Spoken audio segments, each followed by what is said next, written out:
ഭൂമിശാസ്ത്രപരമായും ചരിത്രപരമായും മഹ്കോട്ട ദേവ എന്ന സസ്യത്തെക്കുറിച്ചുള്ള വിവരങ്ങളിതാ.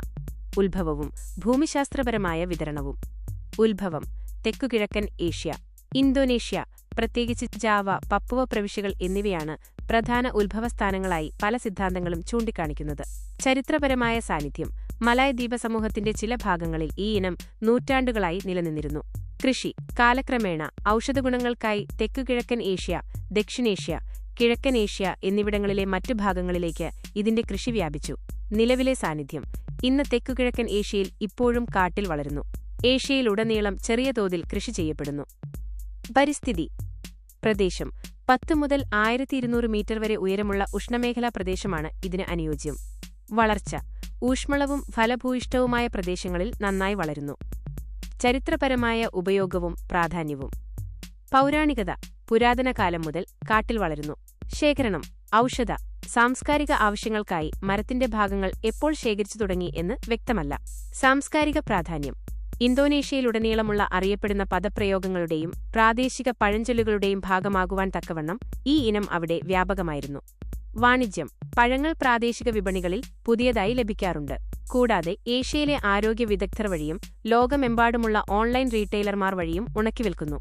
രോഗശാന്തി ഘടകങ്ങൾ. ആന്റി ഹിസ്റ്റാമൈൻസ്, പോളിഫിനോൾ സംയുക്തങ്ങൾ, സാപ്പോണിനുകൾ, ആൽക്കലോയിഡുകൾ തുടങ്ങിയ രോഗശാന്തി ഘടകങ്ങൾ അടങ്ങിയിരിക്കുന്നു. ഉപയോഗരീതി. മഹ്കോട്ട ദേവ പച്ചയ്ക്ക് കഴിക്കാൻ വിഷമുള്ളതുകൊണ്ട് അസംസ്കൃതമായി കഴിക്കാൻ കഴിയില്ല. ഏറ്റവും അനുയോജ്യമായ പ്രയോഗം. ചായയിലും കാപ്പിയിലും ഉപയോഗിക്കുന്നതിന് പാകം ചെയ്ത പ്രയോഗങ്ങൾക്കാണ് ഏറ്റവും അനുയോജ്യം.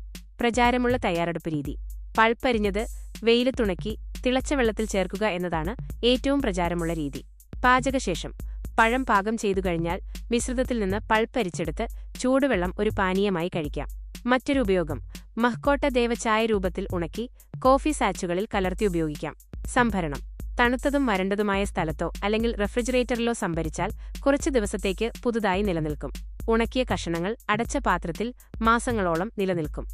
ഔഷധ ഗുണങ്ങൾ. ആയിരക്കണക്കിന് വർഷങ്ങളായി ലോകമെമ്പാടുമുള്ള പരമ്പരാഗത വൈദ്യത്തിൽ ഇത് ഉപയോഗിക്കുന്നു. പരമ്പരാഗത ചൈനീസ് മെഡിസിനിൽ ഇതൊരു anti inflammatory, anti fungal, anti oxidant, anti bacterial എന്നീ നിലകളിൽ അറിയപ്പെടുന്നു.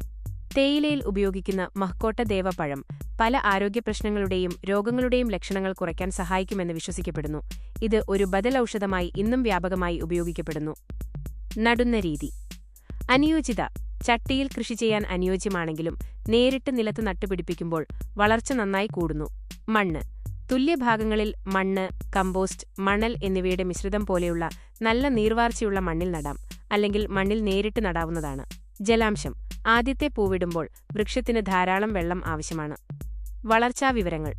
ഉയരം 1 മീറ്റർ മുതൽ 18 മീറ്റർ വരെ. ഉൽപാദനപ്രായം 10 മുതൽ 20 വർഷം വരെ. ഇലകൾ പച്ചനിറമുള്ളതും നീളവും വീതിയും യഥാക്രമം 7 സെന്റിമീറ്റർ മുതൽ 10 സെന്റിമീറ്റർ വരെയും 3 മുതൽ 5 സെന്റിമീറ്റർ വരെയുമാണ്. പൂക്കൾ പച്ച മുതൽ മെറൂൺ വരെ നിറമുള്ളവയുണ്ടാകുന്നു. വർഷം മുഴുവനും പൂക്കൾ വിടരുകയും സുഗന്ധം പരത്തുകയും ചെയ്യുന്നു.